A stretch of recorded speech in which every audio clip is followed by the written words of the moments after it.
Screen one. Aqui nas apresentações, a gente vai ver um pouco mais sobre como contribuir efetivamente, como fazer os PRs, os pull requests. Quando eu falo PR, é essa ideia de contribuir no código de alguém.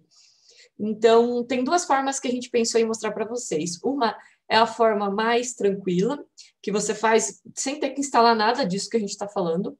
A gente pede para instalar, dá para você continuar até o fim sem instalar, mas a gente pede para instalar porque fica pronto para vocês depois contribuírem em casa e sozinhos e tal. Mas essa forma é uma forma que você contribui do seu navegador, da interface web do GitHub.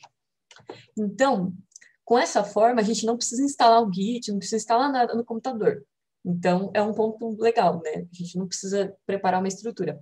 Por outro lado, ela acaba sendo útil apenas para umas contribuições mais simples. Por exemplo, lidar com listas. Existem várias listas no GitHub, tipo listas de materiais de estudo, textos marcados com Markdown. Por exemplo, o README que acho que foi a Angélica que mostrou, né? O README desse repositório das apresentações tem marcações que mostram onde fica um link, por exemplo. Isso é o que a gente usa de Markdown, que a gente chama de Markdown.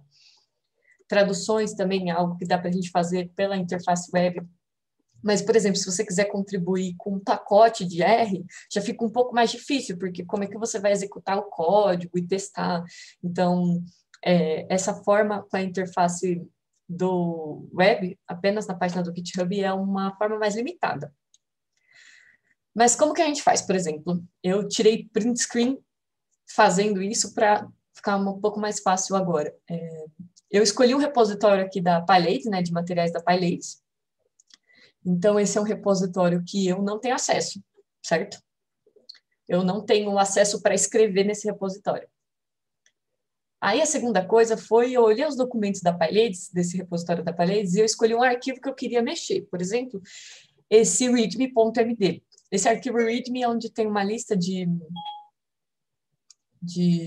arquivos de materiais, dos links dos materiais, e aí eu queria colocar um link de material novo lá.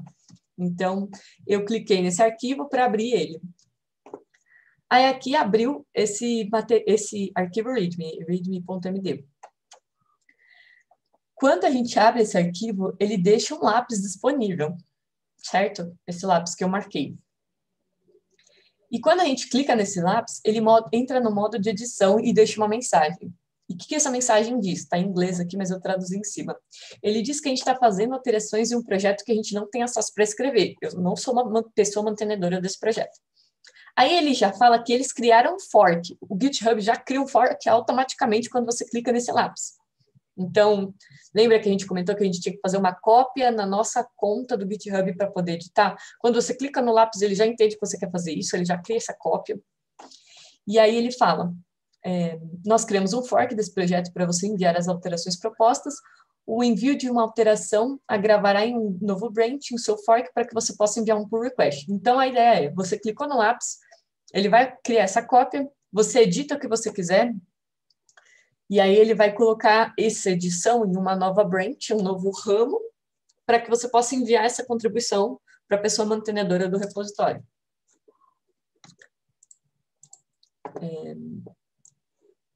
Não é um fork temporário, ele vai ficar na sua... Oi? Não, eu ia pontuar isso, que o Neto fez uma pergunta. Ah, tá. Não é um fork temporário. Ele vai ficar na sua conta e você pode apagar ele depois que as suas sugestões forem aceitas e tal. Mas ele não é temporário. É meio que um atalho. O GitHub já sabe que você vai querer mandar para alguém, então ele já cria um fork. Mas não é um fork temporário. Ele vai ficar na sua conta até você apagar ele, por exemplo. Então, esse print é a mesma página que eu mostrei aqui, só que eu desci um pouco mais, então... vocês podem ver como é esse arquivo MD, né? Isso aqui que é a marcação que eu comentei. Então, tem alguns links, tem algumas marcações que a gente usa para deixar títulos e tudo mais. Esse não é o escopo aqui, mas qualquer coisa a gente deixa o material que a gente tinha preparado sobre Markdown em outro workshop. Então, tem duas abas, né? Tem a aba Edit File e a Preview Changes. Aqui na Edit File, eu coloquei uma sugestão de contribuição. Então, outros materiais do grupo nananana, e esse link... é o que eu coloquei na minha sugestão. É uma sugestão super pequena porque foi demonstrativa. Eu criei um PR demonstrativo. Aí, quando eu clico em Preview Changes, ele me mostra, com essa barra verdinha ao lado, o que é que eu mudei efetivamente, quais são as linhas que eu alterei.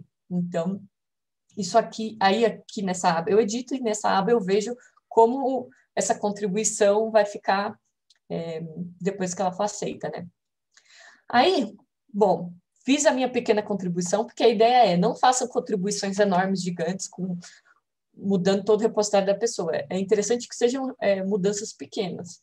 Então, ao final da página, fiz a mudança, ao final da página eu tenho que escrever a mensagem de commit. Então, fica nessa seção Propose Changes. Você escreve aqui sua mensagem de commit e clica Propose Changes, que seria propor mudanças. Aí, depois que você clica em Propose Changes, ele vai abrir uma página com Git diff, que a Ida tinha comentado antes, né? Aí mostra, tipo, um antes e depois. Então, esse aqui é o antes, esse aqui é o depois. Então, aqui mostra o que foi alterado, né? E aí, ele fala que, tipo, tem mudanças e você pode criar um pull request. Então, você dá uma olhada, vê se o que você quer enviar é isso mesmo, aqui no diff. E se você concorda com tudo que você fez, tipo, é isso mesmo, não escrevi nada de errado, aí você clica em Create Pull Request. E assim, quando eu digo que escrevi nada de errado, é alguma coisa que você perceber. Se você fizer alguma coisa errada e quiser arrumar depois, também dá. Aí, quando você clicar em Create Pull Request, ele vai abrir essa página para você escrever seu pull request. Então, você pode dar um nome para o seu pull request, aí eu escrevi adiciona link para os materiais de Data Science, e você pode escrever uma descrição. Nesse caso, eu não escrevi porque, bom, foi uma coisa demonstrativa, mas você pode escrever e também depende do repositório. Tem alguns repositórios que você vai contribuir que ele já tem um template.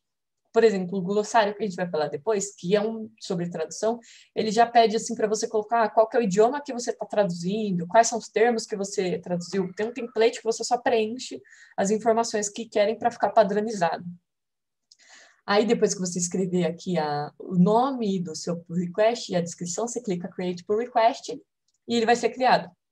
E, bom, essa apresentação acabou porque essa foi a primeira. Como a gente contribui pelo GitHub? Basicamente, siga o lápis. Clica no lápis, faz edição, escreve uma mensagem de commit e envia o pull request. E aqui, isso aqui também está essa apresentação vocês podem usar no momento mão na massa se vocês quiserem consultar depois. Mas é basicamente isso. Aqui o pull request foi criado.